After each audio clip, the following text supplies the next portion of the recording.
Made a longer caption yesterday about Garrett Wilson's out route, so I wanted to discuss it in a bit more detail. We use the terminology opposite release when we're winning our release in the opposite direction of our reception area, meaning if I take an inside release to win on an outbreaker or an outside release to win on an inbreaker. It must be understood when we're taking an opposite release, our cover defender will often have route leverage at the top of the route, meaning he's to the side of our reception area, which is why we need that separation tool. Should we take an inside release to an outside or vice versa? We have three main separation tools we can use at the top. The first being what we saw from Garrett Wilson. When our cover defender is trailing on our low hip or we are dominant, we may need to give some type of movement to tell him that we're going in the opposite direction. This could be a rocker step, which was executed perfectly by Wilson.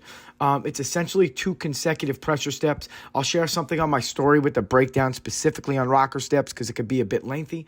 I just want to note that Wilson does an exceptional job using his upper half to move his cover defender along with those pressure steps.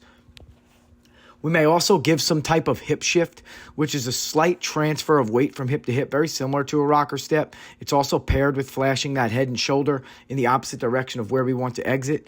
It really differs because we might come to a slight decel or deceleration prior to working that hip shift. Unlike the rocker where we'll typically maintain speed and run through that break. One last thing we can do when the cover defender is trailing on our low hip with route leverage is to tight wrap. This is a sudden speed cut, which breaks flat with a bit more urgency. We continue to attack and maintain body language before crossing face suddenly. Here, more than any other particular out or in break, we have to finish negative immediately to put ourselves between our cover defender and the reception area.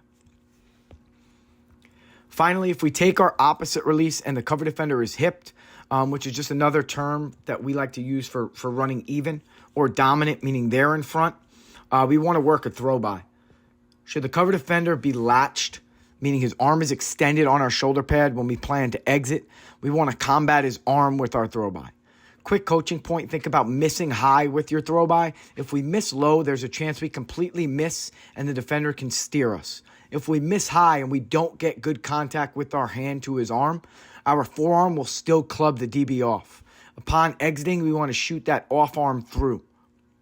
One thing to note here is when the arm is latched early, we may not need to drop as violently to initiate the break point because the act of throwing by will actually aid in our deceleration. When the cover defender is hipped, meaning running even, and matches our break point, we want to throw by at the low back. Keeping in mind it's sudden, we don't want to take many steps, if any at all, with our throw by initiated because it's going to give the cover defender time to react to it. Unless the arm is latched early, we typically want to initiate our break point prior to throwing by. Now, while this is the separation tool we use here, it's important to note that if we do a great job attacking in our stem and getting our cover defender to chase vertically, we may not even need to throw by at the top. Our sudden drop may cause the cover defender to continue upfield without matching our break or latching our shoulder pad. There are other ways to win. These are just 3 tools that we typically have found are most commonly used. It's super important, and we preach it all the time. Make everything look the same and fall in love with the details. Being able to win any route versus any leverage is super important.